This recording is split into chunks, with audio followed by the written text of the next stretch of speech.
Komið sæl og blessuð og velkomin í Spursmál, föstudaginn 7. september. En sem fyrir það pólitíkin sem að gera allt vitlaust. Flokksráðsfundur Sjálfstæðisflokksins var haldinn á laugardaginn. Þar verið að reyna að þétta raðirnar. En það margt sem bendir til þess að það séu komnar verulega alvarlega sprungur í stjórnarsamstarfið. Jafnvel þó að ráðherrarnir og forsætisráðherrann láta á engu bera. Ég fæ hingað til mín á eftir þá Björn Leví Gunnarsson sem þingmaður Pírata og Teitur Björn Einarsson, þingmann Sjálfstæðisflokksins. Þeir eru eins og gefur að skilja algjörlega og öndverðum með það hver staðan er. En það eru ekki bara erfiðar fréttir, það eru líka jákvæðar fréttir, uppbyggilegar fréttir. Fyrirtæki Kleifar fiskeldi hyggst byggja upp 20.000 tonna fiskeldi á Tröllaskaga, ekki síst í Ólafsfirði og á Siglufirði. Þar sem Róbert Guðfinnsson ræður ríkjum. Hann fer fyrir hópi fjárfesta sem vill ráðast í þessa uppbyggingu á svæði sem verður að teljast brothætt byggð og vonandi að þeim verði eitthvað ágengt í þessum málum. Róbert er einn reynslumesti fiskeldismaður Íslands, þó að það hafi ekki verið hér við strendur Íslands. Hann rak á tímabili fiskeldi eftir allri vesturströnd, bæði Suður- og Norður-Ameríku, geri aðrir betur. Við ætlum hér í síðari hluta þáttarins að ræða við þá Tryggva Hjaltason úr Vestmannaeyjum sem formaður hugverkaráðs. Hann hefur fjallað mikið stöðu drengja í skólakerfinu, veika stöðu þeirra og Grím Atlason sem framkvæmdastjóri Geðhjálpar. Ofbeldisbrotum meðal barna fjölgar, læsi drengja og stúlkna fer hrakandi og þetta eru alvarlegir hlutir sem við þurfum að fara ofan í kjölina. Þeir verða hér í síðari hlutanum eins og ég segi, en í fyrir hlutanum Teitur Björn og Björn Leví þar ætlum við að byrja á umræðu bandarísk stjórnmál. En áður en við hittum þá fyrir hér í settinu, þá mun Hermann Nökkvi Gunnarsson, blaðamaður á Morgunblaðinu, fara yfir stöðuna eins og hún blasir við í Bandaríkjunum í dag í baráttunni milli Kamala Harris og Donald Trump sem bæði vilja verða næsti forseti Bandaríkjanna.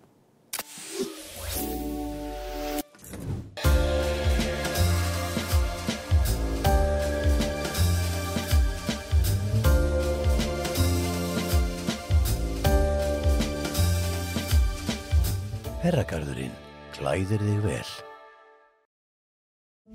Væntanlegt í sjónvarpi Símans. Dimma, ný spennuþáttaröð byggð á metsölubók Ragnars Jónassonar. A woman is dead. Put me on the case. You were suspended for assaulting an officer. You crazy? A girl throws herself into a glacier. Accident or foul play. I'm going to find out what happened to her. And if someone hurt her, I will find them. I know what you did. These people are monsters. And they're everywhere. I will send them back to the darkness.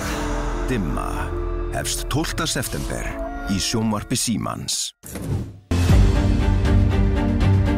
Komið sæl, ég heiti Hermann Nökkvi og í dag ætlum við að fara aðeins yfir stöðuna í kosningabaráttunni vestanhafs og ætlum að byrja á því að fara yfir stöðuna samkvæmt mælingum á landsvísu. Eins og þið sjáið, þá leiðir Kamala Harris með ca. 1,9% stiga forskoti sem kannski ekki jafn mikið og demókratar höfðu vonast til að þessi tímabundi því að þetta svipa fylgjum með þegar þau héldu landsfundi sinn fyrir 2-3 vikum. Hefðin svo að frambjóðandi bæti við sig nokkur prósentustigum eftir landsfundi, það hefur ekki alveg gerst í tilfelli Kamalu Harris. En fylgi á landsvísu eitt og fylgið í sveifluríkjunum annað, þannig að við skulum skoða aðeins hver þessi umræddu sveifluríki eru. Nevada, Arizona, Georgia, Norður-Karolína, Pennsylvania, Michigan og Wisconsin. Það eru þessi 7 ríki sem við koma til með að ráða úrslitum það hver verður forseti þann 5. nóvember, eða kjörin forseti réttar að sagt. Skoðum aðeins kannanir í þessu ríkjum eins og þetta lítur út með það sem við erum búin að setja fylgið inn. Þá leiðir Kamala í Nevada, Trump í Arizona, hún aftur í Georgíu, hann í Norður-Karolínu og hún með 2 ríki í riðbeltinu og Trump með Pennsylvania. Stóra fréttin samt auðvitað svo að Kamala Harris leiðir samkvæmt þessu naumlega í kjörmannakerfinu með 273 kjörmenn á móti 265 og þar ertu auðvitað 270 kjörmenn til þess að vinna kosningarnar. Okkur hefur orðið tíðrætt það hversu jafnt það auðvitað í þessum kosningum, þannig að við skulum aðeins fara yfir hvað við eigum við þegar við tölum að sé allt í játnum. Eins og þið sjáið, þá mesti fylgismunurinn í Wisconsin, það sem 1,4% stig sem auðvitað ekki neitt. Í Pennsylvania jafnt upp á kommu, í Georgíu leiðir Harris með 0,1% stig og eins og ég sjáðu bara almennt, Trump leiðir með 0,7, leiðir með 1, hún með 1,1, hún með 0,6. Þetta auðvitað ekki tölfræðilega marktækur munur á þessu fylgi þó að þetta sé meðaltal kannana og því þetta allt í loftuppi, það getur hver sem unnið þetta. En Við ætlum aðeins að leika okkur á smá tölfræði því að með við skoðanakannir í vikunni þá blasta á einu tímabúti þetta kort við okkur og þeir spyrir hvaða kort þetta? Já, það sem við sjáum hér að Harris vinnur 3 sveifluríki og það riðbelti, það Wisconsin, Michigan og Pennsylvania á meðan að Trump vinnur 4 af þessum ríkjum, Nevada, Arizona, Georgia og Norður Carolina. Það myndi því að Kamala Harris myndi vinna með 270 kjörmenn á móti 268 kjörmennum. Sem sagt minnsti mögulegu munurinn til þess að vinna í kjörmannakerfi Bandaríkjanna. Þannig að við ákveðum aðeins að leika okkur með bara sjá, er möguleiki á jafntefli? Já, það er möguleiki á því að gera jafntefli í kosningum í Bandaríkjunum. Það gerist fyrir sléttum 200 árum síðast, en það eru kannski örlítið meiri líkur á því núna heldur við séu á undanförnum árum, þó ég ítreka, það er mjög, mjög ólíklegt. Þannig að við erum þá með þetta kort, þar sem að hún var með 270, hann 268 og við erum búin að færa okkur yfir í kortið, þar sem að eitt kjördæmi í Nebraska sem úthluta sinn kjörmann óháð því hvernig kosningi fer í heild sinni í Nebraska. Segjum svo að Trump vinni þennan kjörmann, eins og hann gerði á móti Hillary Clinton árið 2016 en tapaði þessum kjörmann á móti Biden, þá allt í einu eru komin þá stöðu að Harris er með 269 kjörmenn og Donald Trump er einnig með 269 kjörmenn. Þetta er því leyst þannig að fulltrúadeild Bandaríkjaþings sem verður þá nýkjörin einnig í þessum kosningum, hún mun ákveða hver verður næsti forseti Bandaríkjanna og það er að velja á milli þeirra tveggja og öldungadeildin sem verður sömuleiðis nýkjörin að hluta til, hún mun einnig þurfa að velja en það verður varaforsetan. Þannig að þú gætir enda með forseta úr repúblikanaflokknum en varaforseta úr demókrataflokknum. Ítreka enn og aftur, þetta auðvitað bara leikur, þetta mjög ólíklegt þó þetta sé mögulega eilítið líklegra núna heldur en á undanförnum árum. En ég hlakka til að fara yfir stöðuna vestanhafs með ykkur næstu vikurnar en við látum þetta gott heita að sinni. Já, við þökkum Hermanni Nökkva Gunnarsinni fyrir þessa góðu yfirferð og hlökkum til þess að fá þessi innslög hjá honum alveg fram til 5. nóvember þegar að niðurstaða liggur fyrir í þessum æsispennandi slag vestanhafs sem er algjörlega hnífjafn. Þetta er auðvitað hluta af fréttum vikunar og ég fengið hingað 2 góða alþingismenn, þá Björn Leví Gunnarsson frá Pírötum og Teit Björn Einarsson frá Sjálfstæðisflokknum. Við ætlum að ræða ýmis mál og byrja þarna vestanhafs. Eins og þið sjáið í þessari kynningu Hermanns Nökkva, þetta er ótrúlega jafnt. Maður spyr sig hvernig getur 360 milljóna manna samfélag komið sig í þá aðstöðu að vera með þetta og þetta lafir bara hnífsegg. Hvað segirðu það, Björn? Þeir eru búin að hanna þetta rauninni sjálfur með uppskiptingu á kjördæmum og ýmsu svoleiðis. Þetta kemur ekkert á óvart.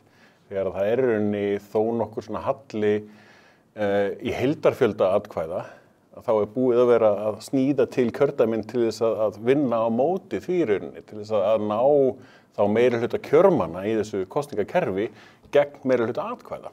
Það er sjálfur sér mjög athyglisvert. En það eru breytingar í fylkjónu líka. Flórída sem einu sinni var algjörlega gefið demókrötum, það eru repúblikanáríki og svo sjáum við aðra breytingar í öðrum fylkjum, þannig að fólksflutningar milli fylkjóanna geta haft þarna áhrif líka. Vissulega. Samt tekst þeim að hafa þetta svona æsispennandi? Já, æsispennandi eða slæmt, hvort á maður að velja. Já.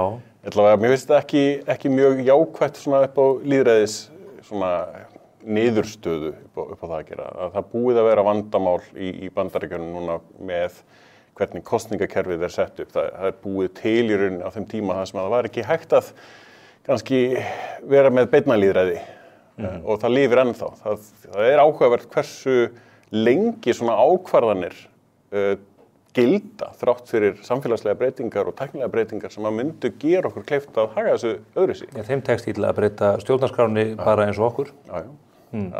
Fullt ástæðan fyrir því.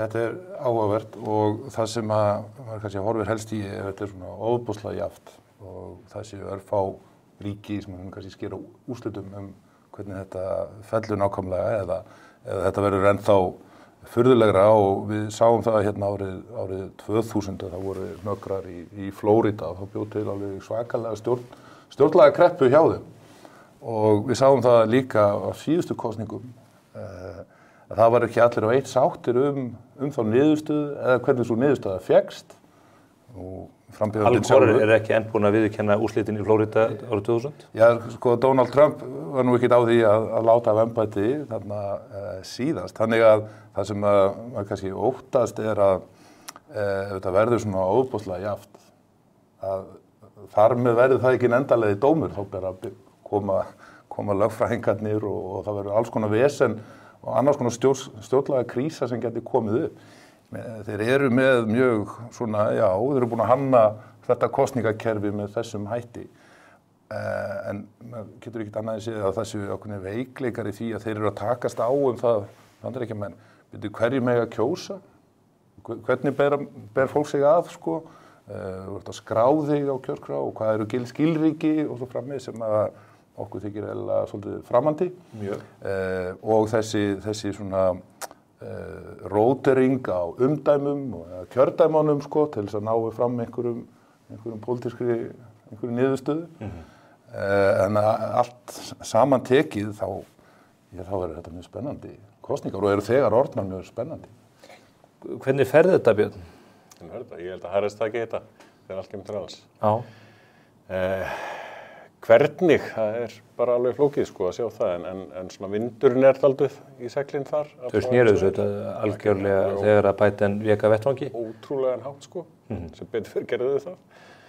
Það að segja að hann steig til hliðar þá var rauninni Trump ætti að gera það líka. Þetta pínu vandræðalegt í rauninni að sjá hvernig þessir frambjóðendur þá voru af 350 milljón manna þjóð að þetta voru frambjóðendur til valdamesta embættis jarðarinnar. Ragval. Það var dálítið vandræðalegt að sjá það. Já, það merkilegt hjá báðum þessum flokkum að þeir hafi komið sér í þessa stöðu. Þróunin á republikanaflokknum með endemum eftir að Donald Trump stígur þar fram og hvernig hann hefur bara tekið yfir flokkin á mjög stuttum tíma. Og það sama einhvern veginn upp á teiningnum að demokratar hafi í alvörunni verið alvara með það að Joe Biden myndi bjóða sig aftur fram. Þeir hafi ekki gripið fyrir inn í eða þeirra flokkskerfi hafi ekki einhvern veginn virkað í því. En hann fór í svona prófkjör eða forval og það var niðurstaðan allan að þá.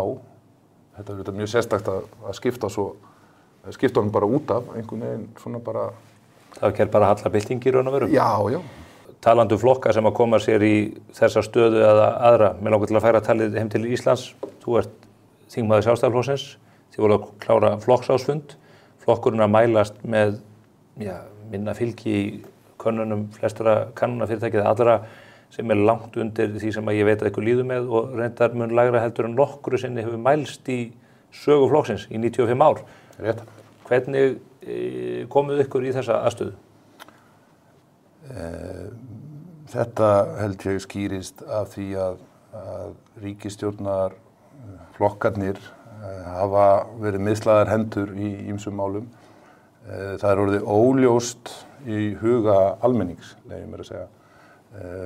Það erindi sem að ríkisstjórnarflokkarnir komið sér saman 2017 og svo endurnýjuðu það 2021 og svo einhverju leyti núna í vor.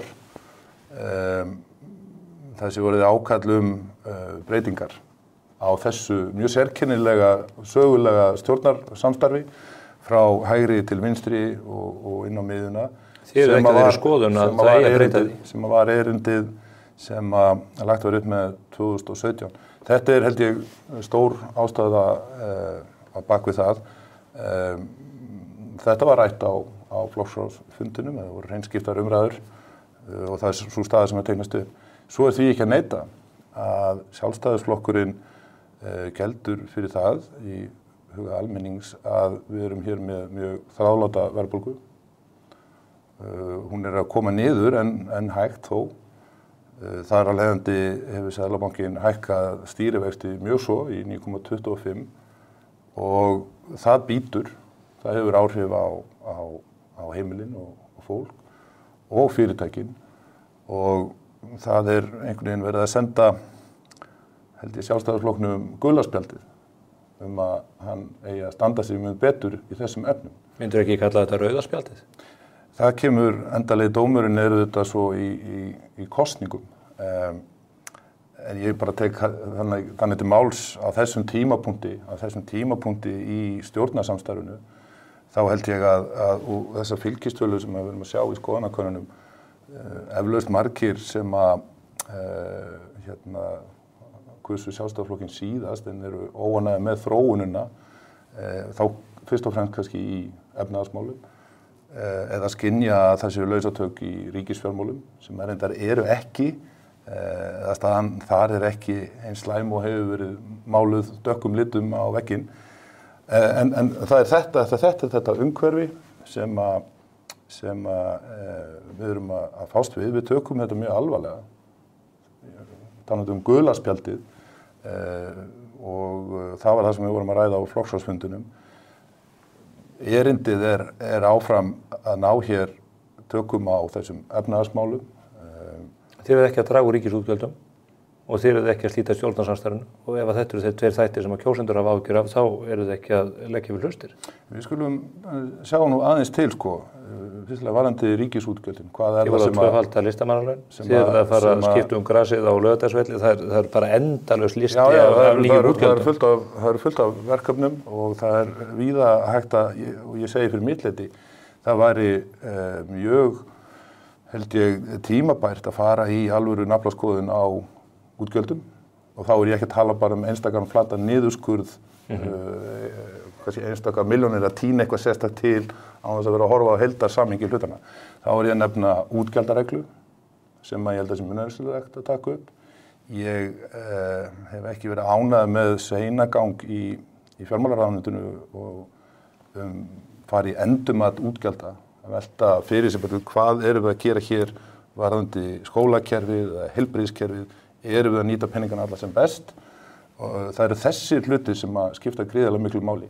Þú segir tímabært, þið eru búin að vera í ríkisstjórn í meira en áratug. Já, ég að segja mína skoðun það sem það þarf að gera og hvert verkefni framöndan En talandi ríkisútgjöld og aukningu þeirra á síðastliðnum 5 árum, þá hvernig komu þau útgjöld til? Við erum að tala hér að stærstu hluti þetta laun, hækkandi launakostnaðir og fjölgun ríkisstarfsmanna. Það hefur komið til, já, samneyslan að aukast. Það líka hækkun bóta sem hafa þó verið að fylgja launaþróuninni. Það kemur þetta líka til hjá ríkinu verðbólgukostnaður, varðandi aðföng og annað slíkt og það hækkar.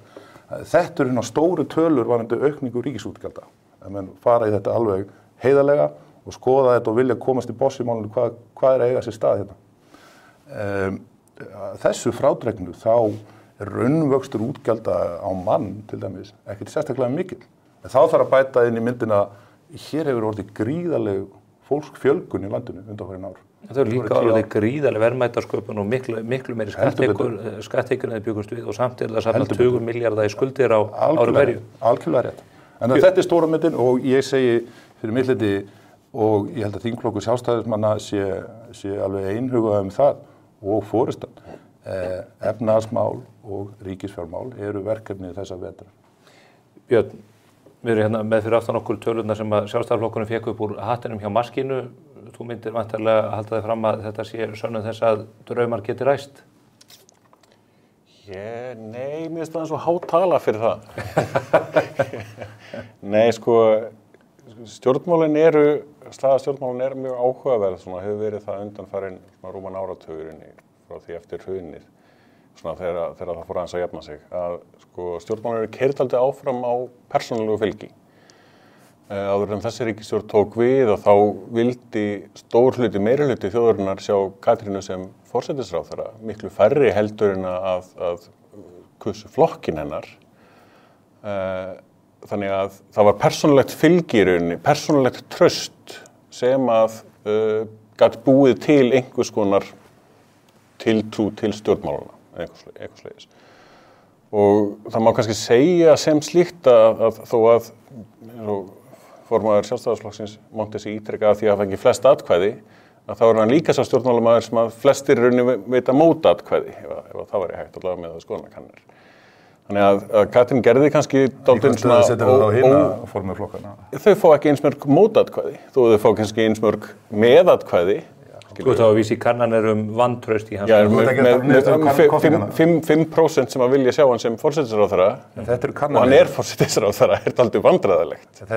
Og ég meina, með við söguna, þá hann löngu búinn að kalla eftir því að lyklunum verið skilað. Maður vísar í hans eigin orð bara, með við þá stöðu.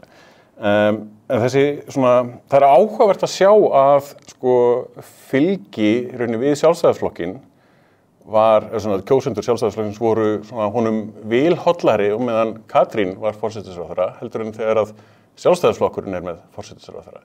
Hvað telur það það bara persónulegar óvinsældi Bjarna sem valda því að flokkurinn mælist með svona lítið fylgi eða eru aðra skýringar þetta bland? Það alveg aðra skýringar líka. Það ákveðin svona, að því að ég sé ákveðin yfirgangur sem búin að vera í svo mörgum verkefnum á undanförnum árum. Að það ekki hægt að ná neinni sátt í neinu máli nema sjálfstæðisflokkurinn sem með. Að bara að neitar að sko gera nokkuð nema að þeir fá að ráða hvernig lausnin á að vera. Og ég taldi nú hér upp mörg mál sem að sjálfstæðismenn telja að þeir hafi þurft að og gera samt ekkert í. Það kynkja þessu? Nei, það ákveðin sko, ég tala alltaf breiðfylkinguna, það íhaldshópur innan sjálfstæðisflokksins, það frjálslyndur hópur innan sjálfstæðisflokksins, þannig að það tókstreita innan sjálfstæðisflokksins líka og við erum kannski að sjá hana grassar alltaf mikið núna og hún hefur svona í þessu stjórnarsamstarfi einangrast í rauninni við íhaldshlutann. Það er að segja að þessi ríkisstjórn í rauninni íhaldsöfl allra þessara flokka sameinuð. Og hinir aðilarnir, sko, frjálslyndi armurinn fær ekki rosalega mikið svigrúm innan þessara ríkisstjórnar, þegar allt kemur til alls. Talar rosalega hátt ýmislegt en það er ekkert sem að gerist. Og við erum að sjá, þú veist, húsnæðismálin eru búin að vera vandamál sko síðan 2016-17. Það búið að vera að kalla eftir aðgerðum í húsnæðismálum allt land, ekki bara í Reykjavík eins og sjálfstæðismenn vilja endilega, þú veist, kenna öllu að það sé ekki Reykjavík sem að byggja nægilega mikið íbúðum, að það er að byggja íbúðum allt land. En það er ekki að byggja íbúð þar sem að fólk vil búa? Það er meira þess að stefna stjórnvalda að íbúa hlutfall á milli landshluta breytist ekki. Já, þannig að það stefna stjórnvalda að það gerist ekki. Þó að flestir vilja búa kannski á höfuðborgarsvæðinu, að þá eru stjórnvald að vinna gegn því. Stjórnvald geta haft fyrirheit það að vilja færa fólk út á landi en fólk ákveður auðvitað hvar það býr. Sjálfsögðu, en þau eru ekki að framfylgja því sem að þau vilja. Það er ekki að koma og það er ekki að takast. Og það er heldur orðið augljóst eftir svo mörg mála að stinga skýrslum í skúfur, að sko landsréttarmálið, uppreist æðrumálið, Íslandsbankamálið, að það er sífellt verið að reyna að sannfara okkur að þetta sé nú ekki sjálfstæðisflokknum að kenna, þetta sé einhverjum öðrum að kenna.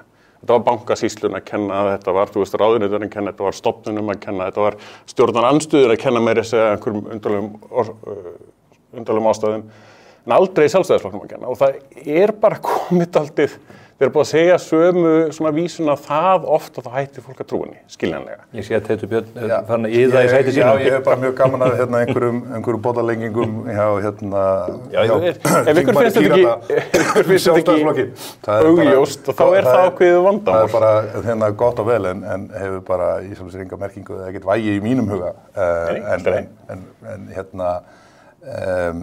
Sjálfstæðisflokkurinn er ábyrgur flokkur sem að leggur metnað sinn í því að við stjórn landsins sé hann að verða að gagni fyrir land og þjóð og þannig er hans saga og þannig eru hans afrek og það er engin ástæða til þess að ætla þvert á móti að það mun eitthvað breytast, það er ennþá verkefnið að vera að gagni fyrir land og þjóð. En það gerist ekkert sjálfkrafa. Það má vel vera að sjálfstæðisflokkurinn til forna hafi gert alls konar afrek, en það þýðir ekki að núverandi forysta eða sjálfstæðisflokkur sé að ná þeim markmiðum miðað við allar áskoranir. Það góða við þetta er að hver stjórnmálaflokkur sem býður fram til Alþingis, hann þarf að eiga og endurnýja erindi sitt og heit gagnvart kjósendum og leggja verk sín í dóm þeirra á 4 ára fresti.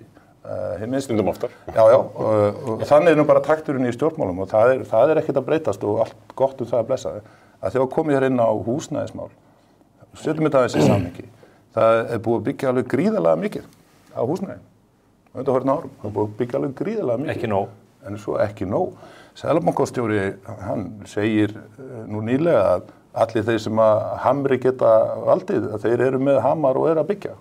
En það dugar ekki, þið eru búin að hleypa 20.000 manna hér inn í landið að þið virðist í algjörlega stjórnlausu ástandi. Á sama tíma þið hafið haldið á þeim málaflokki. Gríðarleg fólksfjölgun í landinu og ofan í það er á þessum misserum 1% þjóðarinnar sem þurft að finna sér nýtt heimili allt þetta hefur áhrif og augljóslega að sjást í að það spenna á húsnæðismarkaði. Það hinn stærsti undirliggjandi þáttur að drífa verðbólguna áfram. Án húsnæðisliðarins væri verðbólgan komin í þetta 3,5% eða svo og sem væri þá í takt við önnur nágrannaríki okkar. Þannig að þetta sannarlega áskorun og það þetta hægt að tína ýmislegt til. Það já, lóðaskortur á höfuðborgarsvæðinu þáttur. Það aukinn kostnaður því tengdu hjá sveitarfélögunum sem var ekki áður, þannig að lóð orðin mun dýrari en hún var áður. Það kannski óháð því hvort það á þéttingarreit eða að brjóta nýtt lat undir. Það aukinn kostnaður vegna meiri kröfu sem gerðar til mannvirkja aðgengi í byggingarreglugerð. Þið hefur ekki einfalda byggingarreglugerðina eins og þið talið endalaust Óli Björn Kárason segir í hlaðvarpsþætti í liðinni viku, okkur hefur ekki tekist að einfalda byggingarreglugerðina. Okkur í ósköpunum ekki. Ég held að við aldrei haldið því fram að okkur hafi tekist að leysa öll þau verkefni sem við viljum leysa. Nei, þú nefnir þetta sem dæmi og þið eru með stjórn landsins í ykkar höndum. Alveg klárt mál. Og þarna verk að vinna og við sjáum það bara á þessum stórum tölum tölur í byggingageirunum, hver fólksfjölgunin hefur verið hér, sem að ég tel reyndar hafi verið allt of mikil og það ekkert samfélag sem stendur undir svona óbóðslegri fólksfjölgun ár eftir ár eftir ár. En það á ykkar ábyrgð og það ykkar ráðherrar í dómsmálaráðuneytinu sem að opnuðu fyrir allar mannfjölda frá Venesúela, Úkraínu í bland við önnur mál. Þetta allt á ykkar ábyrgð. Þetta ekki það fólk. Nú þarf að gæta sín að hvað við erum nákvæmlega að ræðum. Við erum annars vegar, við getum hort á útlendingamál í 3 hlutum. Það annars vegar EES og samkvæmt grundvelli EES. Ég veit það, og hefur rétt til þess að koma hingað. Ég að segja það. Svo það fólk sem fær hér dvalar og atvinnuleyfi utan EES og svo ertu með sérstakt kerfi, alþjóða hælisleitenda kerfið sem þá einhvers hluti af þessum tölum. En það sem þið hafið opnað fyrir allar flóðgáttir? Það ykkar ráðherrar sem hafa gert það? Nei, það sem var tekin sérstök ákvörðun var bregðast við neðir aðstoð sem að fólk í Úkraínu í og í Venesúela og fjölda hjálpa aðstoð. Nei, það var ekki slík ákvörðun tekin fólk frá Venesúela. Það var gert. Nei, það var innan. Annars hafðu ekki fengið þessa tegunda vernd. Já, það sem gerist í því að í útlendingalögunum frá 2016 var málum þannig komið fyrir að það væri í höndum útlendingastofnunar að taka ákvörðun hvort að fólk nyti hér verndar eða ekki. Fengi fólk nei eða var synjað, þá var því kæralega ákvörðunin til kærunefndar útlendingamála sem sjálfstæð úrskurðarstofnun.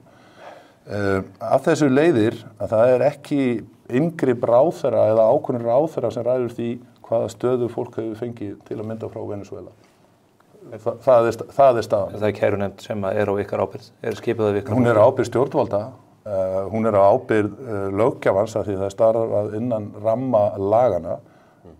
Sjálfstæðisflokkurinn hefur þó verið að benda á þennan veikleika og hefur svona fyrst sinn fengið ekki mikil viðbrögð annarra flokka á þingi hvað sem þeir var með honum í stjórn eða ekki eða væri í stjórnarandstöðu.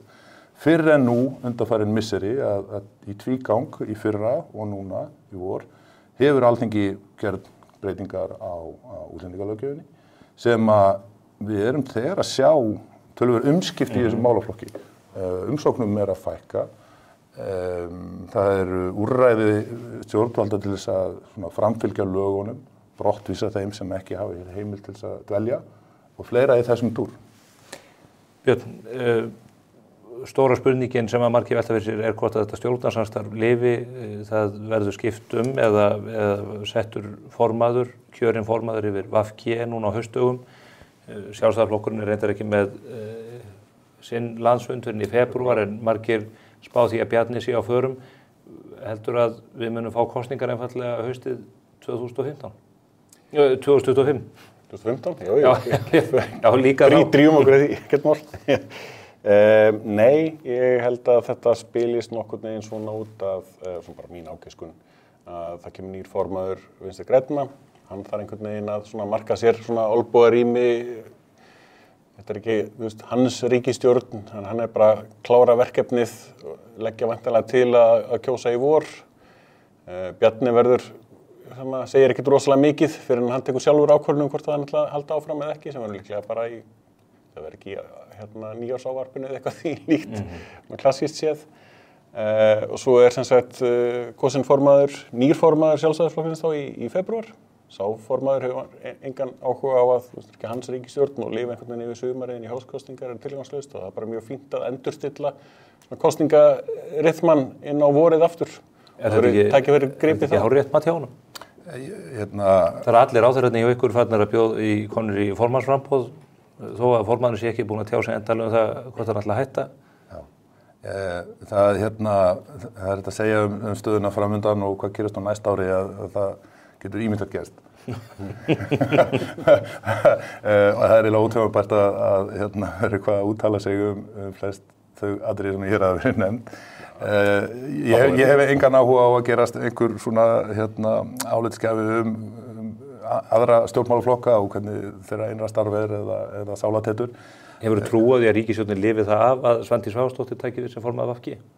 Ég hef trú á því að ríkisstjórnin muni klára þetta kjörtímabil það er allir sammála verkefnið sem ég var meðal annars að koma hérna inn á áðan og laupast ekki frá verkjum og trú á verkefninum að verða land og þjóð að gagni. Það er ekki allir sammála það, Teitur. Alls ekki sammála. Það í öllum grundvallar atriðum flokkarnir eru farnir að álita gegn hver öðrum. Já, sko heldur betur og það er nú reyndar ekki nýtt á nálinni að þessir þrír flokkar sé að takast á og það er verið þá að takast á leiðir. Ég held að stóru mikilvægu markmiðin sem ég kom hérna inn á áðan í efnahagsmálum, ríkisfjármálum, við tókum hérna fyrir húsnæðismálin, það er þá fleira sem hangir líka á spýtunni. Þetta eru flokkarnir sammála samkvæmt í uppleggið sem er lögð á stað með 2021 og fóru aftur yfir í vor. Þannig að það sem eina sem liggur fyrir óvissu framtíðarinnar er að það verður kosið á næsta ári. Ekki fyrir alþingiskosningu.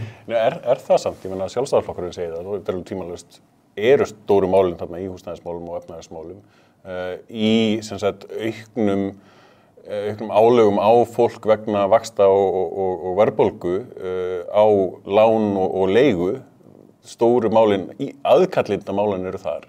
En ríkisstjórnin er að demba á okkur annars konar drama eins og samgönguáætluninni eða lagareldismálinu og hvalamálinu, ég veit ekki hverju sem er. Nauðsynleg verkefni sem þarf að fara í. Já, en það er svo mikið drama sem kemur frá ríkisstjórnin út af því. Í staðan fyrir að leggja fram einhverja tillögu sem að þá öll ríkisstjórnin er með, að þá er ekkert rifrildi innan ríkisstjórnarnir þessi mál. Þannig að maður veit ekkert hvað er að gerast, þú getur ekki þannig að tekið bara popp og korn og bara popp og kók og þú vilt ekki leggja mat á stöðu eða dramatík annarra flokka. Heldur að Bjarni Benediktsson haldi áfram eða ekki? Ég tek hann bara á orðinu sem hann sagði á flokksráðsfundi. Hann eftir þennan tíma sem formaður, þennan tíma í stjórnmálum, þá lofaði hann því að hann myndi tilkynna hvað hann hyggst gera fyrir seinna eins og ég skildi hann, eða að minnst kosti í tíma. Myndirðu treysta til að fara með hann sem formann inn í næstu kosningar með þessar fylgistölur og svona allan þann storm sem er í kringum flokkinn og sérstaklega hans embættisfærslu? Ég tvímælalaust, ég hef stutt hann alla tíð sem formann því ég tel að hann hafi þann eiginleika sem stjórnmálamaður að skilja hvert verkefni skilja hvað Sjálfstæðisflokkurinn getur áorkað miklu á grunni sína stefnu og hann hefur að leiðarljósi að vera landi sínu og þjóða gagni. En stjórnmálaleiðtogar þurfa líka að fiska bara eins og sjóvararnir fyrir vestan. Já, og það er auðvitað þeirra sá sem er valinn formaður Sjálfstæðisflokksins, hann verður líka að bera þá ábyrgð að vega þá og meta það sjálfur. Hann verður sjálfur að geta tekið þá ákvörðun hvað er best að gera Það ekki aðrir sem munu taka þessa ákvörðun fyrir hann. Já, það eru þetta flokksmenn og landsfundarfulltrúar sem að gera það að lokum, er það ekki? Jú, ég var að tala það hvort hann hygðist bjóða sig fram að nýju eða ekki. Já. En auðvitað það svo landsfundur Sjálfstæðisflokksins sem velur forystuna hverju sinni. Eitt atriði varðandi ríkisstjórnina, það einn ráðherra sem hefur átt mjög óþægt sumar, kannski að einhverju leyti okkur mókafólki að kenna þar. Það er Ásmundur Einar Daðason. Nýjustu fréttir í Morgunblaðinu í gær það að það bólar ekkert á aðgerðum þrátt fyrir útbreitt ólæsi drengja og stúlkna við lok grunnskólagöngu eftir 10 ára nám. Hvernig getur þetta kerfi verið í slíkri klessu sem við horfum upp á núna? Rosalega góð spurning. Við horfum upp á það svona við lok síðasta kjörtímabils að það voru samþykkt hérna þessi farsældarlög sem að í rauninni voru unnin í ákveðnum þingmannahóp en einhvern veginn slettust vel upp á ráðherra framsóknar í það skipti þrátt fyrir að þetta hefur verið algjörlega þverpólitísk vinna og mjög góð vinna. Í kjölfarið á því... Hún nú ekki betur en svo að... Nei, einmitt, og í kjölfarið á því að þá fyrir við að spyrja, það vantar fjármagn til þess að gera það sem að þingi var að samþykkja. Er svarið að það vantir peningin í kerfi? Sko, það búið að vera hérna endurmat á svona útgjöldum og ýmislegt svoleiðis. Er þetta ekki endalausasta og lélegasta svar sem stjórnmálamenn geta veitt og það vantir bara peningin í kerfi? Ég er ekki búin að klára að svara þessu. Ég er í fjárlaganefnd og ég er að horfa upp á þessi... Ég er bara að ágera því hvað svarið verður.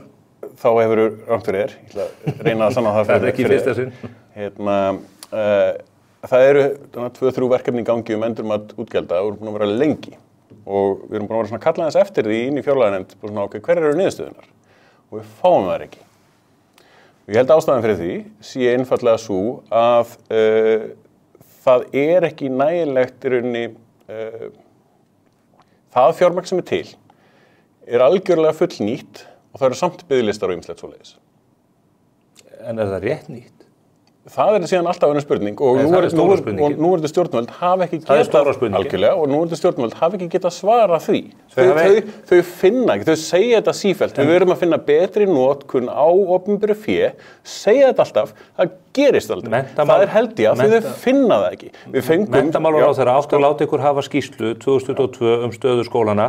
Þingið er í algjöru myrkri stöðu grunnskólans allt frá árinu 2016. Hvernig getið þið látið þetta yfir ykkur ganga? Við fengum rosalega gott dæmi þetta varðandi fangelsismálin núna fyrir síðustu áramót. Að þar kom neyðaróp í rauninni úr fangelsum að þurfti að loka Sogni ýmislegt svoleiðis til þess að bara geta dekkað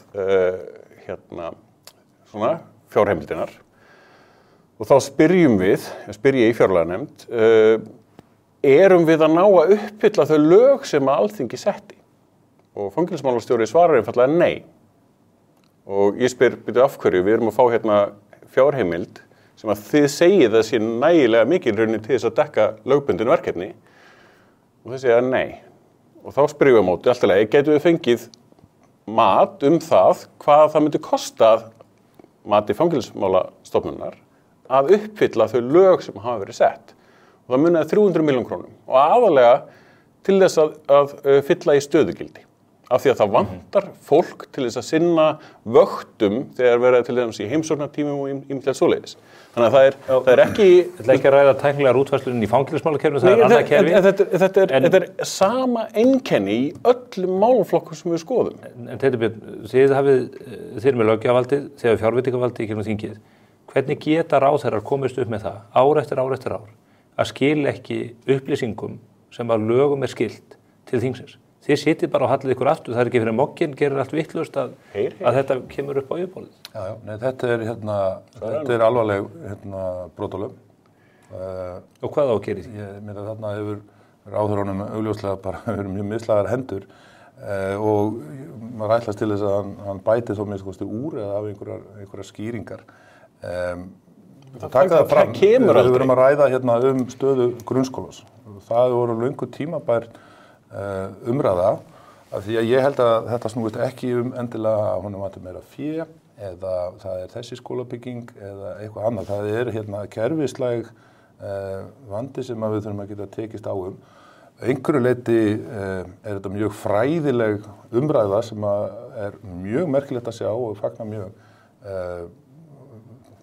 fræða fólk að stíga inn í umræðuna og takast á það, hvernig náum við fram réttu hvötum til þess að búa til góðan grunnskóla. Það þá verkefni hér. Ég bara mjög sammála því að við hljótum að þurfa samræmda mælingu og grundvelli samræmda prófa. Bara til þess að við sjáum stöðu einstakra skóla, hver árangurinn. Ég held að nemendur eiga rétt á því, ég held að foreldrar eiga rétt á því. En valdamestu fólkið í kerfinu að mótið þessu og það meira að mótið því að þessar upplýsingar séu birtar, þannig að fólk á bara að vera í myrkri þetta. Já, það óboðlegt að mínu mati. Þannig að ég held að það sem hafi gerst hjá ráðherrunum og ef maður reynir að ímynda sér hvernig koma sér í þessa stöðu.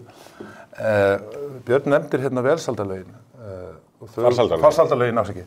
Farsældarlögin og ráðherrann fer inn í ráðuneytum með mikla áherslu á þessi atriði. Þetta gríðarlega metnaðarfull löggjöf. Þetta verður gríðarlega mikið starf og verkefni að binda saman alla þessa aðila sem þarna eiga að koma málum farsæld barna og hlúa þeim. En þurfa menn ekki bara að byrja því að kenna þeim að lesa? Gott og vel. Þarna held ég að fókus ráðherrans hefur verið en ekki þá bara grunnskóli sem slíkur og allir aðrir sem venjulegi nemandi svo má segja af því að það verður að horfa á aðra hópa sem að þurfa á aðstoð eða hjálpa að halda. Ok, gefum okkur þetta, þá þetta verkefni sem blasir við. Ég held að það sé ótækt svo kom svo líka fram að það lægi ekkert fyrir neitt endurmat fyrir eftir 2 eða 3 ár sko og ekkert endilega ljóst hvernig það myndi vera úr garði gert. Þannig að það held ég liggi fyrir mjög svona þokkalega skýr pólitískur vilji bara held ég allra flokka að ná þá tökum á þessu ástandi, það fara inn í þetta kerfislægu atriði. Við viljum að skólastjórnendur, kennarar geti borið sig saman við hvernig best hvaða skólar standa sér best, hvaða skólar þurfa að svona hysja upp þessum buxurnar og vera í þessum samræmdum mælikvörðum. Þannig að augljóslega það voru mistök að afleggja af samræmda prófin sínum tíma án þess að nokkuð annað betra kerfið ætlaði að taka við. Það staðan. Sko ég get fjallað þetta aðeins nánar sko. Ég var að vinna í Menntamálastofnun áður en ég fór í stjórnmálin. Ég ekki viss að ég að tala hátt það. Ég get alveg talað hátt það því að stofnunin var lögð niður vegna sem hún var rúst. Það var alveg ástæða fyrir því að vissu leyti.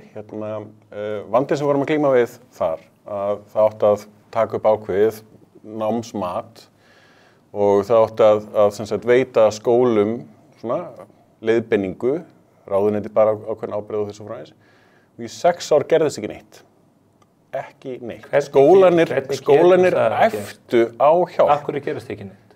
Af því að við erum með bara... Voruð ekki öll á fullu launum þarna í stofnuninni? Umboðsmaður var að skila skýrslu núna fyrir árið 2023. Hún mjög skýr það að ráðuneytin í rauninni láta stofnanir oft mjög afskiptalausar. Hún tekur nokkur dæmi það hvað getur gerst við því. Þetta eitt af því sem getur gerst. Þegar að skólanir kalla eftir... Stofnunir uppfull af einhverju sérfræðingum, satt fólk það bara í 6 ár og gerði ekki neitt. Já. Þegar skólanir kölluðu eftir aðstoð, þá fengu þeir enga aðstoð. Kölluðu eftir aðstoð í 6 ár. Fengu ekki aðstoð. Og þá þurfti á bara síðustu metrónum, þegar þetta fara að innleiða þarna ABC-kerfið og svo framvegis, þá þurfti bara að koma ríkis útfærslan af því. Og þá kunnu í rauninni kennarinn og skólanir ekkert hvernig átt að nota það kerfi. Það lenti í alls konar flækindum fram og tilbaka að sjálfsögðu því þessu bara tróðuðu þau. Þannig hefur stjórnsýslan verið á undanförnum allt og mörgum árum. Þetta stórt og mjög mikilvægt mál að ná tökum á grunnskólanum. Við þurfum þá að velta við öllum steinum. Við getum þá velti fyrir okkur hver ber rauninni ábyrgðina á grunnskólanum. Þeir eru hjá sveitarfélögunum en það ríki sem ber ábyrgð á námskráni og hefur verið að innleiða nýja námskrá sem að horfa á hæfni, ekkert endilega tiltekna færni. En hvernig þá staðan? Ég hef maður fylgist með sveitarstjórnar kosningum, ég hef hvergi séð nokkuð framboði til sveitarstjórnar lýsaði yfir að í þessu sveitarfélagi hér eigi að vera besti grunnskóli landsins. Það verið vanta tiltrú sveitarstjórnarmanna á því að þeir hafi tæki og tól í höndunum til þess að gera sinn skóla í sínu sveitafélagi að besta grunnskóla landsins. Sveitafélagin sjá greiða laun og að sinna húsnæðinu og rekstur þess og sveitafélag séu ekki að gera það mjög vel, hér sérstaklega á höfuðborgarsvæðinu, þá Reykjavíkurborg sérstaklega. Ríkið svo með aðalnámskrána og það virðist vera eitthvað skortur á einhverju talsambandi á milli. Hver ber ábyrgð á gæðastarfi innan skólans? Hver ber ábyrgð á því að allir sem fara í grunnskóla í 10 ár komi út úr honum læsir, geti lesið sér til gagns? Sveitarstjórnir hafa tæki til þess að setja upp mælikvarða á skólastjórnendur og fylgja, erum við að ná nægilega góðum árangri og reyna að bera það saman eftir þessi mælikvarðar eru til staðar.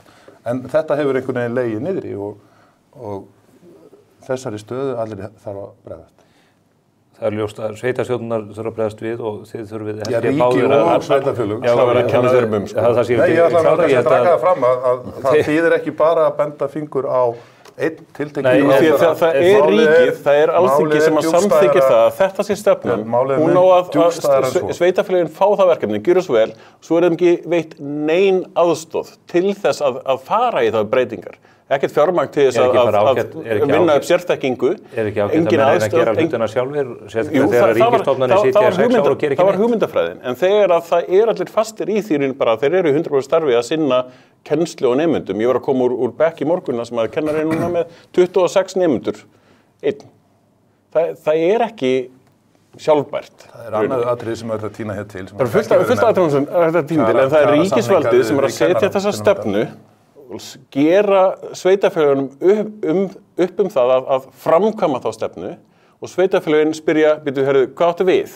Því að þetta pínu óljóst. Þetta eru svona háleit markmið og svoleiðis fram og tilbaka. Það skilur enginn Nei, þess svona spyrja sveitarfélögin, spyrja skólanir, hvernig eiga að gera þetta og svörin hafa verið á móti, þið eru að finna út í því sjálf og þau get ekki fundið út úr því sjálf og þau hafa ekkert svigrúm til þess. Og þar læstist málið allavega í þessi 6 ár sem ég horfði á þetta. Af þessu samtali verði reyndar að viðurkenna ég óttast að við séum mjög fjarri því að ná tökum á þessu málaflokki. Það er vonandi að það gangi og þið leggir ykkur að mörgum í því. Ég held að það sé að leggja niður það tækja tól sem þarf til þess að skólar fyrsta lagi byrja að vita hvar þeir standa. Eru þeir að uppfylla þær kröfur sem að löggjafinn hefur sett og stjórnvöld með aðalnámskrá en fyrst og fremst snýst þetta þetta að ná árangri eða börnin koma eins vel undirbúin í það sem tekur við eftir grunnskóla og hægt Þar þarf mikið að breytast. Ég ætla að fara miklu fleiri mál hérna með ykkur, þeir eru bara langorðir og ykkur liggur mikið á hjarta heyri ég eftir langt og gott sumafrí sem að þingmenn njóta umfram aðra í samfélaginu. Gott að sjá ykkur hér báða tvo, Björn Leví Gunnarsson og Teitur Björn Einarsson. Takk fyrir. Við erum hins vegar ekki alveg búin hér á vettvangi spursmála eftir örstutt auglýsingahlé, þá fáum við hingað til okkar þá Grím Atlason, framkvæmdastjóra Geðhjálpar og Tryggva Hjaltason úr Vestmannaeyjum sem hefur miklar skoðanir á skólakerfinu og ekki síst veikri stöðu drengja þar. Fylgist þið endilega með. Ný kynslóð Toyota CHR.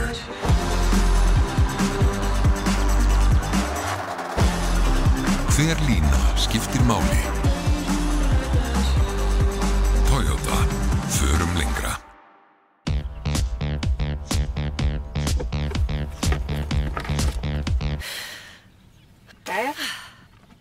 Sama hvar þú ert í lífinu, þá viltu vera hjá TM.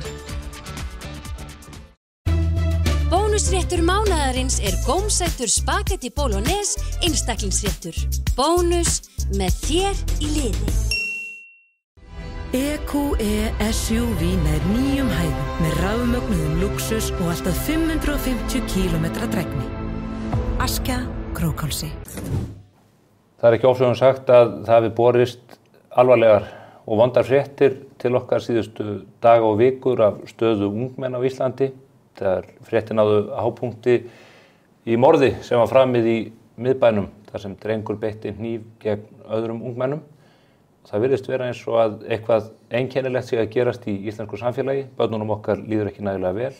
Þau ná mörg hver ekki að lesa sér til gagns og stjórnvöld virðast vera ráðþrota í menntakerfinu, inn í heilbrigðiskerfinu og víðar. Við ætlum að ræða þetta með þessa stöðu hér út frá ýmsum vinklum næsta hálftíman eða svo við Grímur Atlason sem framkvæmdastjóri Geðhjálpar og Tryggvi Hjaltason sem formaður hugverkaráðs og frægur fyrir góða skýrslu sem hann ritaði fyrir háskólaráðherra stöðu drengja í íslenska menntakerfinu. Velkomnir, báðu tveir. Takk. Takk fyrir. Grímur, ég nippi þig hérna auðvitað vegna þessa mikilvæga hlutverk sem þú gegnir á vettvangi samtakana Geðhjálpar en líka út af færslu sem þú settir inn á samfélagsmiðla í kjölfar þess að þessi umræða var mjög hávær út af þessum atburðum í miðbænum sem ég myndist á. Hægt að draga upp einhverja skýra mynd af því hvað að gerast? Höfum við ljósa mynd af því af hverju börnunum líður verr og af hverju þetta ofbeldi að aukast eins og við sjáum? Það kannski, þetta nú mjög stór spurning, en það kannski mergurinn málsins að samfélagið einhvern veginn þannig sett saman að þegar eitthvað gerist, þá bregðustu við, þá segjum við, heyrðu, nú skulum við kalla saman okkar besta fólk til þess að bara taka hnífa úr umferð. En spurningin sem þú varst að spyrja spurningin sem á að vera að spyrja. Hvers vegna þetta svona? Og það verður ekki gert með einu svari og einni leið og einni lausn. Þetta lagast ekki með því að taka hnífana börnum? Nei, þó að það muni auðvitað, dregur örugglega, það muni örugglega gera eitthvað, það auðvitað, hnífar ekkert sérstaklega góðir hlutir. Við getum alveg sagt líka samfélagsmiðlar eða snjallsímar heldur ekkert góðir hlutir. Það sem kannski þetta löng þróun og hefur verið að, ekki bara hér, en hérna við skulum bara tala Ísland. Við erum að tala áratuga, þróun mála, hvert við förum, hvert verðmætamatið, hvað við setjum í efsta sæti, hvað við setjum í annað sæti, hvað við setjum í þriðja sæti og geðheilbrigðismál og velferðarmál, svona heildstætt, hafa dálítið verið fyrir neðan, þegar við tölum innviði, fyrir neðan brýr, fyrir neðan jarðgöng, fyrir neðan bankasölur, fyrir neðan þetta. Og þá ekkert að gera lítið úr því öllu saman. Það allt saman, þetta allt mikilvægt. Það snýst forgangsröðun. Já, og svo erum við ekki góð að horfa á gögn og svona vísbendingar sem hafa verið að, og við erum kannski það sem ég var að gera, ég var að segja að þetta ekki, við getum ekki bara tekið núna eitthvað svona kast og ætla að vera rosalega duglega í viku. Það engin lausn, það bara gamla góða leiðin þegar við vorum á sjónum hérna, nú bara ræs og allir út á dekk í 26 tíma og engin vökulu og ekkert og við bara förum í þetta og klárum þetta. Þetta ekki átaksverkefni eins og stjórnvöld að boða? Nei, þetta ekki átaksverkefni, þetta langtíma verkefni, vissulega til skamstíma, til langstíma og allt þetta, það að brjóta þetta niður, en við þurfum að skoða þetta, við þurfum að skoða hvaða tölur liggja á borðinu, hvaða gögn á borðinu og hvað þau sýna okkur. Og það eru margir vísar. Geðhjálp hefur bent á þetta í rauninni svo árum skipti og fleiri. Sjáið þetta hérna, sjáið þið líðan barna, það verið að mæla þetta, sjáið þið lyfjanotkun, það verið að mæla þetta, sjáið þið samanburðinn við önnur lönd. Gögn eru til og þau segja eina sögu. Þau segja nefnilega eina sögu, þau segja svona hérna þessa hnignun. Síðan komum við að úrræðum og annað, þau getum tekið hópana sem að kannski hvað verst standa, þeir sem að þurfa mikla aðstoð. Og hún því miður, við erum ráðþrota þar líka og það þetta mjög slæmt. En það sem við getum kannski, það sem við erum að reyna að segja líka að fara aðeins fara ofar í ána, að við séum, við þurfum að hjálpa þeim sem að verst standa. En það þetta ekki gott þegar trendið bara hjá öllum svona þetta hérna bara við erum bara að fara niður hérna og við erum bara, þegar þú spyrð stjórnmálamenn hvað eru efst á baugi í vetur og þinginu, þá nefnir enginn geðheilbrigðismál. Það gæti nú breyst núna. Já, en þetta bara, það bara, við þurfum að ná þessu og þá bara verið í fyrsta seti, bara börn og velferð, hvers vegna akkur gengur börnum svona illa í skóla, akkur gengur drengjum svona illa í skóla, akkur líður stúlkum svona illa í skóla, hvað það? Ég ætla að fara að sé þessar tölur betur eftir, ég ætla að varpa eiginlega sömu spurningu til þín, Tryggvi. Þú hefur skoðað þetta úr annarri átt, út frá námsgetu og annað og þú nú margra barna faðir út í Vestmannaeyjum, þekkir auðvitað kerfin út frá þeirri reynslu. Hvað sýnist þér í þessu? Hvað það sem veldur því að þessi mynd að dragast hér upp þar sem að börn ekki óhult í bænum, alla tölur sína að ofbeldi eykst og einhvern veginn harkan í lífsleiknum orðin, víða óbærileg? Já, ég hjartalega sammála Grími að þetta náttúrulega flókin mynd, en núna dvaldi ég til dæmis lengi yfir og mikið af góðum mælingum sem til á Íslandi stöðu barna, til dæmis íslenska æskulýðsrannsóknin og skólapúlsinn og svo til talnabrunnur landlæknis og fleiri og það kom mér einmitt óvart þegar maður fór að heildstætt taka þetta saman, hvað að verða mikil og hröð breyting á íslensku samfélagi bara á fjölda sviða.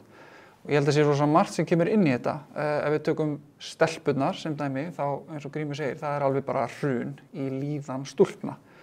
Ég held að séu tvær mjög stóra breytur þar og þegar ég spurði þetta í þessari umfangsmiklu rannsókn með drengina, yfir 100 viðtölum, þá spurði maður foreldra og kennara líka út í þetta, af því þetta var svo áberandi. Og það var alltaf tvær breytur teknar upp þar, til dæmis, og önnur þeirra var COVID, sem að líðan stúlkna ekki bara í Íslandi í fleiri löndum virðist hafa fallið talsvert mikið og eina af ástæðunum fyrir því virðist vera að stúlkuna fóru að vera miklu meira á samfélagsmiðlum sem hefur mjög skaðandi áhrif á sjálfsmynd þeirra og kvíða og samanburðar, hagkerfi og allt þetta. Strákanir eru svona kannski, allan þykir mér aðeins flóknara landslag og þar eru breytur eins og svefnin þeirra að stórminnka og skerðast og þeir eru í þessum mælingu til dæmis upp til hópa bara vel rúmlega þriðjungur segast vera nánast alltaf þreyttir í sínu skólastarfi og lífi. Það er náttúrulega mikil aukning á klámnotkun og tölvuleikjaspilun og svo er líka mikil aukning virðist vera á stressi á heimilum og svona samskiptum við foreldra og svo er þessi breyta sem að við lyftum svolítið hátt í drengjaskýrslunni þegar kemur að menntuninni sem ég held að sé stærri en kannski flestir myndu vilja viðurkenna sem er bara þessi tungumála grunnur. Að íslensk börn öll eru að meðaltali bara detta mjög hratt niður í sinni tungumálagetu, drengirnir sérstaklega með þessari rosalegu niðurstöðu núna að helmingur er að útskrifast úr grunnskólans að geta lesið sitt í gags og þriðjungur stúlkna, þetta er orðið þriðjungur hjá þeim líka. Það eru yfir 2000 börn á Íslandi á biðlistum eftir talmeinafræðingum, tölur þar sem að mér tókst að fá sína það er yfirleitt 2-3 til 3-4 drengir. Þegar maður tala svo við kennarana og spyr þá, til dæmis í framhaldsskólum, íslenskir drengir eiga Evrópumet í brottfallu framhaldsskólum og Evrópumet í þessari NEET-hópum, No Education, Employment or Training, sem eru ekki skráðir í neitt. Af hverju er þetta svona? Þá segja kennararnir mjög oft. Þeir eru komnir hérna upp úr unglingsaldrinum, eiga bara erfitt með að tjá sig, það er augljóst að þeir eru líka erfitt með að skilja bara kennarana og námsefnið og þetta er rosalegt högg í þeirra sjálfsmynd og þeir átta sig á kringu framhaldsskólaaldurinn á ég eitthvað erindi lengra inn í menntun þegar ég er að ströggla svona bara með að tjá mig. Þannig að ég held að þetta alveg sé líka rosalega stór breyta en þær eru fleiri, ekki spurning. En kannski það sem er að koma saman núna í hennan fullkomna storm núna er að þetta er svo margt á svo mörgum vígstöðum og gerast á svo stuttum tíma. Svo ég spurði bara hreint út, Grímur, ég ætla bara að varpa þessu hérna í fangjaðir. Er bara allt í klessu? Já, þessar lýsingar hér það sem að Tryggvi benti hérna til mig sá, COVID. Það var lág fyrir í mars þegar COVID kemur hérna og við förum að tala COVID, þetta var hlegið að þessu svona svolítið bara, menn var að gera grín að þessu í febrúar. En í mars þá er hér lokað fyrst og rétt áður en það gerist að þá sendir WHO, maður getur haft ýmsar skoðanir á WHO og allt það, en WHO sagði aðgerðirnar sem verður gripið til í þessum faraldri. Þær munu bitna á geðheilsu barna og alls almennings. Og þetta lá fyrir og við byrjuðum að skrifa þetta strax. Við skrifuðum langa greinagerð til bara þegar þetta var að byrja að við þyrftum að huga þessu þarna. Af því að þetta myndi hafa áhrif. Voru foreldrar upplýstir þetta? Var fólk meðvitað þetta? Lyftu stjórnvöld litla fingri til þess að reyna það kemur seinna, en meðvitundin, við erum bara eftir á, við erum viðbragðsfólk og við erum svo lítinn tíma til að stúdera svona. En þessi aðgerð, þessi mikla aðgerð, börn komast ekki í skóla, börn voru ein, börn fóru ekki á böll, börn fengi ekki að, kynnast, vera skotin og allt þetta sem við þekkjum, við erum búin að tala að þetta hafði mikil áhrif, eins og tölurnar líðan barna, við skoðum í púlsinum að stúlkur árið 2018, 41% þeirra í 10. bekk ánað með líf sitt og svo hin spurningin, ertu hamingjusum? 41%, sem er alveg samt allt og lítið. 2022, 28% og 27%. Þú veist, þetta er staðan. Svo skoðum við lyfjamálin, sko 8,1% barna á aldrinum með stúlkna á aldrinum 6 til 17 ára taka þunglyndislyf. Og ef við skoðum sko að þetta því miður í landlækni þá þetta tekið svona saman. Í Norðurlandatölunum þetta 0 til 14 ára, þá talan 3,7% fyrir Ísland sem segir okkur að táningsstúlkur á Íslandi, við erum að tala bara, þú veist, þetta 2 stafa tala, ég veit bara ekki hversu há fer. Þú veist, svo þegar þú orðið 19 ára til 44 ára, þá talan orðin tæp 30% af konum sem tekur þunglyndislyf. Og þetta segir okkur, þetta eru vísbendingar það að við erum bara á vondri leið og þetta eru vísbendingar eins og þú sagðir, þessar tölur þarna sína, COVID hafði mjög afgerandi þátt, svo getum við líka séð, líðan barna var 81% sem sögðu bara ég ánað með andleg heilsa góð eða mjög góð 2014, núna þetta 59%, það eru líka, svo setjum að samfélagsmiðlana inn og TikTokið sem kom inn í kringum 2019, svona sterkt, það hefur mjög mikil áhrif á að það er bóðslegu fíknivaldur. Förum aðeins yfir þessa bölvuðu samfélagsmiðla, ég leyfi mér að segja, maður er sjálfur hálf undirorpið þessu líka á eftir, en mér langar til að ítreka spurningunum með hvað var gert til þess að bregðast við þessu á meðan að þjóðin var lokuð inni. Það var bara útgöngubann á Íslandi. Hvað gerði landlæknir, almannavarnir, ríkisstjórnin til þess að sporna gegn þessu eftir alþjóða heilbrigðismálastofnunin hafði varað við þessu svo skilmerkilega eins og þú nefnir? Sko við gerðum í rauninni, við settum marga og töpuðum mörgum milljörðum í aðgerðarna sem voru sko náttúrulega svona atvinnulíf og bara sóttvarnir og allt þetta. Fókusinn var þar, kannski skiljanlega einhver leyti, en við vorum með nánast engan fókus á geðheilbrigðismál. Ég man að ég var einu sinni boðaður í þetta sett hjá landlækni, ég átti að koma til að tala þetta. Á þessa opnu blaðamennafundi? Já, á þessa endalausu opnu blaðamennafundi. Klukkutíma fyrr var ég síðan aðboður. Þannig ég fór aldrei í þetta spjall Af hverju? Ég veit ekki, bara einhver annar sem að, einhver sem kom þarna. Skipt meira máli? Og það margt sem skipti máli, margt að þessu skipti nefnilega máli. En ég man eftir fundi líka með ráðherrum á þessum tíma og ég hef opinberað það og sagt það, þá voru svona Zoom-fundir sem við vorum öll að tala þetta og það var slökkt á ákveðnum skjám, skilur. Þá sá maður að viðkomandi, þetta var ekkit í efsta sæti. Við settum, það voru settir 100 milljónir til þess að, það voru settar 100 milljónir í sérstakt geðheilsu átak barna eftir að kom dökk skýrsla 21 stöðuna og hún var bara eyrnamerktir í kjölfar COVID fyrir 100 milljónir fyrir börn. Og ég tek alltaf þennan samanburð, ég veit hann asnalegur, en það þarf að setja þetta í samanburð. Á sama tíma voru að borga bankaráðgjöfunum 3 milljarða til að selja eitt banka. Og þá er ég ekki að tala bankasöluna sem slíka, dæma það. Bara nefna tölur. Ég bara nefna tölur. Þetta sýnir rauninni hvað okkur finnst í rauninni samfélagið það líka að segja, heyrðu, þetta er ekki málið. Við ætlum ekki að setja 100 milljónir í börn. Við ætlum að setja 3000 milljarða í börn eða eitthvað, skilur. Við ætlum bara að ákveða það. Tryggvi, út frá COVID, við upplifum þetta öll á eigin skinni. Var eitthvað sem að þú sást í þínu nærumhverfi eða umhverfinu almennt sem að benti til þess að stjórnvöld eða fólk almennt hefði hugan við þetta? Ég tala fyrir mig sjálfan, maður einhvern veginn gerir sig ekki grein fyrir því á þeim tíma þetta gekk yfir að þetta hefði þessi geigvænlegu áhrif. Sko það var náttúrulega reynt að stiga við íþróttafélögin og náttúrulega íþróttaæskulistar sem kannski svona einn af stærri birtingamyndum þess sem að stjórnvöld og bæjarfélög og annað að stiga við ungmenni og unglega starf og ég held að það hafi nú verið gert svona ágætlega allána, það var allána góð tilraun.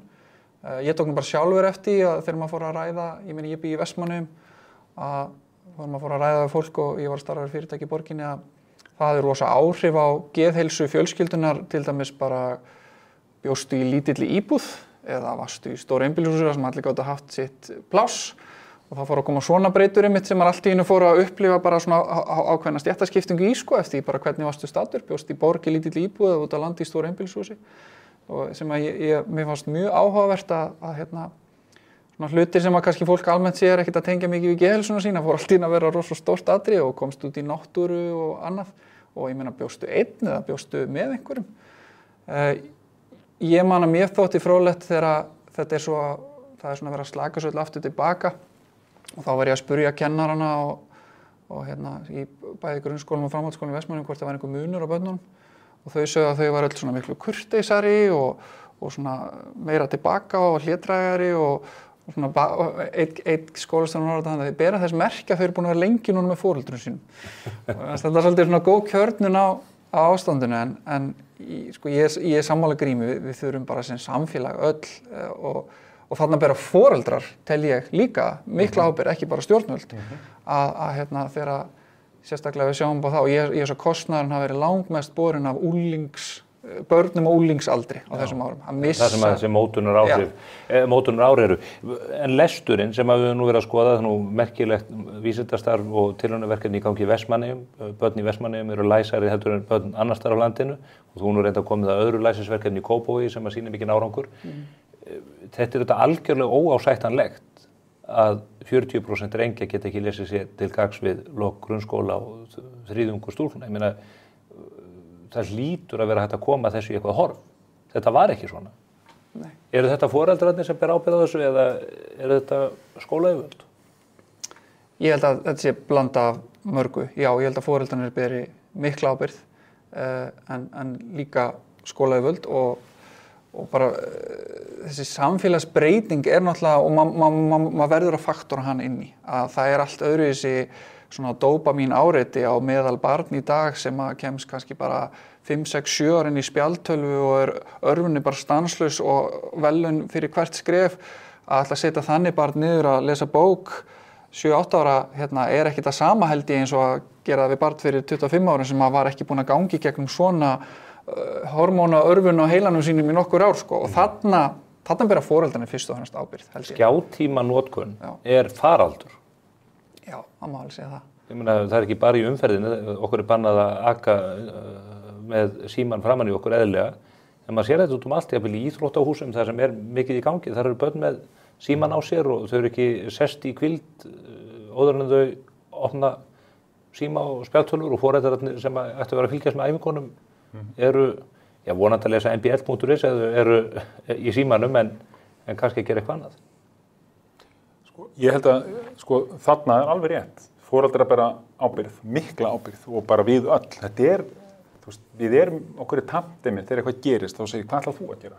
Ætlað þú ekki að gera eitthvað fyrir mig?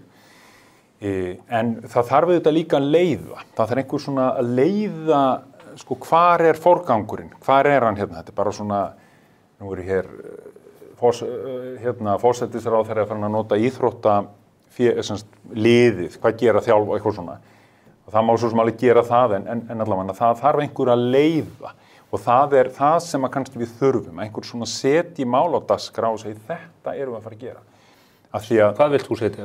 Takt þú þér þessa stöðu hér og nú? Nú er þjóðin að horfa. Ég er búin að segja og bara segja það aftur við förum á hratt og við finnum það, okkur líður ekki vel. Ég held að það sé bara mjög mörgum sem líður ekki vel. En þá er það hraðanum í þjóðfélagi? Mikill hraði, mikla kröfur og við sjálf, við erum að tala um börn. Okkur finnst, við segjum bara hjá börnin að nota, en við erum öll þarna og þú veist, TikTokið sem að, fullorðna fólkið er þar líka. Nú eru komnir elementi í TikTok og þú getur downloadað. Þannig þú ert að fara í flug eða eitthvað, eða vera eitthvað lengi í burtu eða svo ekki netið, kannski búin að downloada 1000 svona TikTok. Þetta er dopamíneffektinn og hann er vondur. Ég vil að við setjum þetta þannig að við spyrjum okkur hvað viljum við raunverulega. Og þegar ég setjum í þessar stellingar þegar maður er svona, þegar barnið manns er í vanda, þá segir maður ekki, þegar maður barnið er í miklum vanda, sumir hafa lent í, ég hef alveg lent í því á 4 börn og ég og barn sem hefur lent í miklum vanda og þá siti ég ekki og velti því fyrir mér mikið hefði ég nú átt að eyða tímanum í það að vinna meira og vera meira í golfi eða vera meira í ræktinni eða vera með einhverjum annar staðar eða skemmta mig meira eða bara vera pirraðri og eitthvað út í barnið mitt. Maður hugsa alltaf, ég sé svo eftir tímanum sem ég gaf þessu barni ekki. Og þetta það er svo vont að vera að hugsa um þetta þegar maður er komin á einhvern stað. Og það er svo gott að við tölum alltaf hjá Geðhjálp, byrjum bara strax á meðgöngu. Byrjum þar. Hvað erum við að gera þar? Hvernig hjálpum við verðandi foreldrum? Hvernig getum við gert það? Hvernig styðjum við fólk? Einu sinni bjó allt þetta fólk í sama húsinu. skilur langamann, amman og allt þetta og þannig að þá fóru svona kynslóðirna niður og það var hjálp og stuðningur. Nú búum við einn þarna í einbýlishúsinu einhvers staðar eða í íbúðinu einhvers staðar og við erum bara hérna 25 ára og vitum lítið, googlum það á annað. Áreitið, það líti allir vel út, klámið allstaðar, það allstaðar tækifæri. Þetta fólk eignast barn, á fyrstu 2 árunum skilur 50% af þessu fólki. Þau skilja og það ekki út af því að hjónabandið ónýtt eða sambandið ónýtt eða hvað það Vissulega, örugglega hjá einhverjum, bara á ekki að vera saman. Þetta er verkefni. Það er svona stór en grunnverkefni. Svo kemur í leikskóla, hvað gerist þá? Hvernig stuðningurinn þar? Akkur ræður í rauninni atvinnulífið því að við erum öll bara að reyna að koma börnunum okkar eitthvað í burtu svo við getum verið að vinna. Akkur við ekki að reyna að vera meira með börnunum okkar? Akkur samfélagið ekki að búa það til? Þetta eru svona þessi verkefni sem við þurfum að gera. Við getum ekki gert þetta með því að segja bara við skulum ráða 30 sálfræðingi viðbót. Það er ekki málið. Það er ekki lausnin. Nei. En þú kallar samt eftir auknu fjármagn, er þetta meira hugarfarsbreyting hjá samfélaginu? Er þetta heimilin, grunneining samfélagsins sem að íhaldsmenn tala en er ekki tísku í dag? Er það sem skiptir málið? Hvernig sem við, sjálfsög, það er einn ángi, það er þessi grunnur. Síðan kemur öll velferðin og innviða skuldin, það er annað. Það er hvernig við höfum ákveðið að láta skóla, heilbrigðiskerfi ákveðna hluta þess, ýmsa velferð, sveitarfélög, þjónust og allt þetta. Þetta hefur, við erum í stórskuld þarna og þar getum við vitnað líka bara í tölu frá Ríkisendurskoðun sem að segir að 4,9% af fjármagnum sem fyrir heilbrigðiskerfi fer í geðheilbrigðismál, meðan umfangið er 30%. Í Svíþjóð er þetta 11% sem fer af heildarbudgetinu í þetta og það ættu að vera sirka. Því að það er ákveðni þættir í heilbrigðiskerfinu sem eru mjög dýrir, krabbameinsmeðferðir, hjartauppskurður og annað sem sjálfsögðu gera verkum að þetta á ekki að vera 30% heldur. En það er samt sem að þegar kerfið hefur liðið þennan skort í áratugi þá er mjög mikið sem að þarf að laga. Ofbeldis hlutin að þessu er kannski það sem að hrindir þessari miklu umræðu af stað núna. Þetta skelfilega mál á menningarnótt sem að ung stúlka týnir lífinu út af ofbeldi sem hún verður fyrir, hrottafengnu.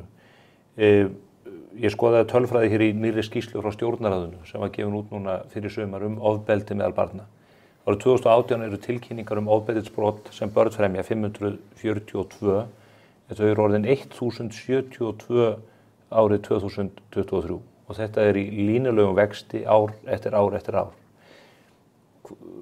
Hvernig myndu þið skýra þetta? Hvar er ástæðan að leita? Er þetta í þessum leikjum, tölvuleikjum, Fortnite og öllum þessum viðbjóði sem að foreldrar leyfa börnum sínum að stunda eða eru þetta fjölbreyttari skýringar? Það er nú verið vel að rannsaka, ég nú kemur hefur bakgrunn í töluleikjagerðinum að svona ofbeldisfullir leikir stuðla nú ekki, það er ekki mikil fylgni þar inn í ofbeldi hjá líf barna almennt. Ég held að séu 2 mjög stóra breytur sem allavega ef ég fengi hattinn sem Grímur fekk á hana, ég ætti að velja hverja myndir skoða. Gjörðu svo vel. Þá er annað að ég held þetta tilgangsleysi og sjálfsmyndar vandi sem að ungi drengir að fara í og ég held að ein af rótunum þar sé eins og við fórum yfir áðan tungumálið og önnur rótin er þessar hröður samfélagsbreytingar og meira stress á heimilum og eins og Grímur að fara í að börn eru minna með foreldrum og þetta. Síðan virðist, og það fylgir oft með þessum fréttum núna undanfarið að samfélagsmiðlarnir verið að spila þarna hlutverk og BBC er nú bara nýbúnar að taka smá úttekt á þessu að skoða hvað eru ungi kallmenn að sjá á TikTok.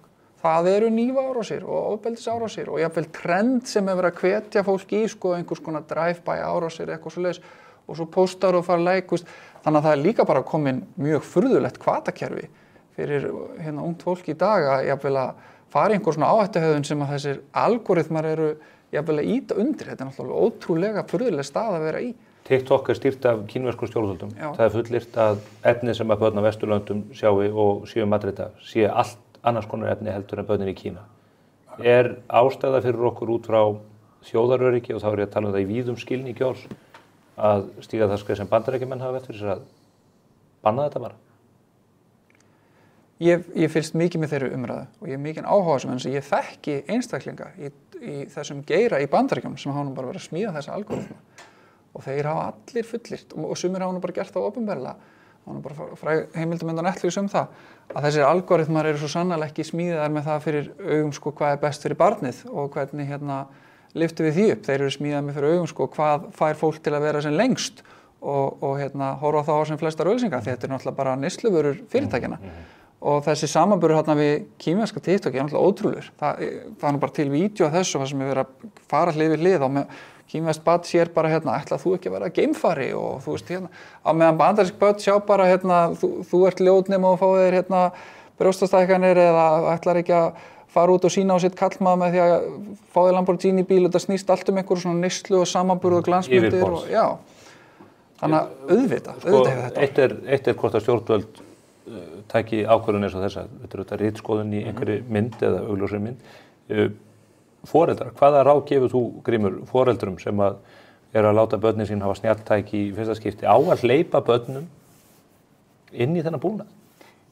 Nei, þú veist, ég er kynslóðin, ég ætla að fara líka aðeins inn í það sem varst að tala rétt á undan, þetta með ástæðunar og breytingarnar, en ég ætla að byrja á þessu.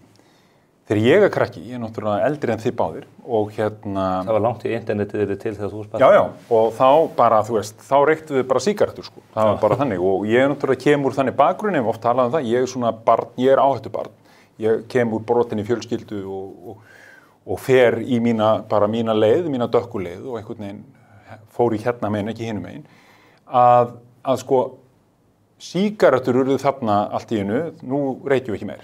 Nú ætlum við að taka það af börnum. Það er ekki gott fyrir börn að reykja sígarettur. Það heldur ekki, það kom svo aðeins seinna, er ekki gott fyrir börn að drekka mikið brennivín. Þú veist, lítil börn að drekka, þú veist, bara brennivín, það var ekki bjór, heldur brennivín. Mín sýn, að samfélagsmiðlar og til dæmis þetta sem algoritmarnir sem eru hannaðir til þess að við neytum, til þess að við viljum kaupa. Og þú veist, þetta er heimsmynd barna hér, bara á Íslandi til dæmis, þú sér það bara, förum við á þjóðhátíð og horfum á ungt fólk og þú veist, þú horfir á fólkið og í hvaða flíkum er þetta fólk. Þú veist, það er enginn í Asos jakkanum eins og Grímur Atlason, sem er reyndar bara í honum að því það er einu fötu sem passar á mig, sem kostar ekki neitt. Það er bara merkin og það er, þú veist, það er status sem kemur þaðan. Og þetta kemur úr þessari átt. Ég persónlega spyr, væri verra fyrir 8 ára barn að fá kartón og kamel, heldur til dæmis bara iPad-inn með öllum forritunum. Og þetta er, þú veist, þetta er auðvitað stórt að segja það, en þetta er mjög alvarlegt. Þetta spilar stóra rullu. Og hvert er svarið?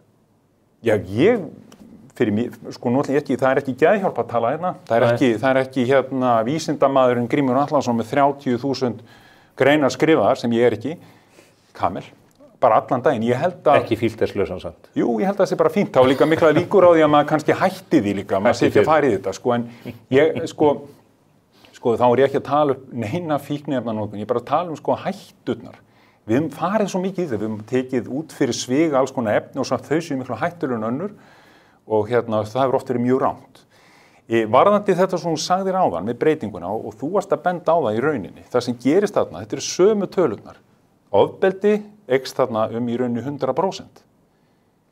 Vanlíðan stúlkna, hún var 41%, var svona staða, þau voru svona cirka ánægð með sig, það dettur svona mikið niður. Þetta er rauninni sama tímabilið. Sömu hlutfall. Já, og svo getum við tekið lyfin og þau koma þarna upp líka. Allar þessar tölur segja það sama. COVID hafði gríðarlega áhrif, samfélagsmiðlarnir hafa gríðarlega áhrif. Þetta eru í rauninni stóru breyturnar hérna. Við, fjölskyldan, við gátum ekki sagt nei, við gátum ekki lokað þetta. Við vildum að barnið okkar væri ekki eina barnið sem fengi bara Nokia gamla, takkasíman, og erum í þessari stöðu.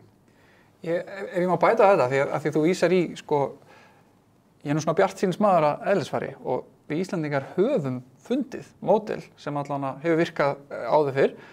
Og ég er nú á þeim aldri að ég er unglingur þegar að forvarnarátaki með áfengi er að fara í gang, hann kringum aldamótið. Ég man eftir bara hvað maður sá hratt mikinn mun á milli árganga þegar þetta fór af áhrif að því að það var allir virkjaðir. Foreldrar fengu hlutverk, íþróttafélögin fengu hlutverk, skólarnir fengu hlutverk, sveitarfélögin fengu hlutverk, frægt fólk var með hlutverk, stjórnvöld voru með hlutverk. Þetta var samstillt átak. Og ég trúi því núna og meðal annars þökks í ykkur hérna að þið hafa verið að setja menntamálin alveg rosalótin. Ég held við séum að stefnin í það núna bara í fyrsta sinn í allan 30 ára menntamál og ég vona það verði eitt af stórum málunum í næstu alþingiskosningum. Ég hef fundið það sjálfur, ég hef búin að vera núna í 8 ára vera hérna baulandi í fjölmiðlum og allstaðar slæma stöðu drengja. Það tók langan tíma og ég ekkert einn það og fleiri að tala þetta, en mér finnst vera að koma ákveðin skriðþungi sem birtist meðal annars í því að 2 ráðherrar í þessa ríkisstjórn, Áslaug Arna og Ásmundur, eru búin að núna láta setja þessa vinnu í gang með stöðu drengja. Það á leiðinni aðgerðir þar. Það verið að vinna í ákveðin átt, og ég trúi því að það muni skipta máli og ég finn fyrir gríðarlegum áhuga af sveitarfélaga og skóla út allt land og þetta held ég að við Íslendingar séum góði og ég held leið og við byrjum að sjá okkur árangur, þá vilja fleiri vera partur af þeim árangri, við erum líka svolítið þannig þjóð. Þannig ég ætla að leyfa mér að vera aðeins svona bjartsýnn í allavega sérstaklega kannski í menntamálunum og þessi ofbeldisvinkill náttúrulega núna að koma af kraft upp á yfirborðið og það svo sannarlega verk að vinna, en við getum þetta, ég trúi því. Við þurfum að ræsa þessar vélar ekki seinna en í dag, helst hefði það verið gert í gær. Ég þakka ykkur kærlega fyrir ykkar innlegg í þessu umræðu á þessu vettvangi. Ég reyndar með ykkur að segja, ég er algjörlega sammála með þetta. Já. Við getum gert þetta og það sem kannski það sem við erum að segja hérna, það er bara tegna hann upp og svo gera það. Látum verkin standa og hendur standa frá ermum en ekki öfugt. Og Tryggvi Hjaltason, takk ykkur kærlega fyrir komuna. Það var ekki meira á vettvangi spursmála þessa vikuna, en þið heyrið skilaboðin frá þessu borði hér, foreldrar þessa lands. Lesið fyrir börnin ykkar og með börnunum ykkar, gefið ykkur tíma til að vera með þeim og reynið að halda þeim frá þessum fjandans samfélagsmiðlum. Sjáumst í næstu viku. Verið sæl.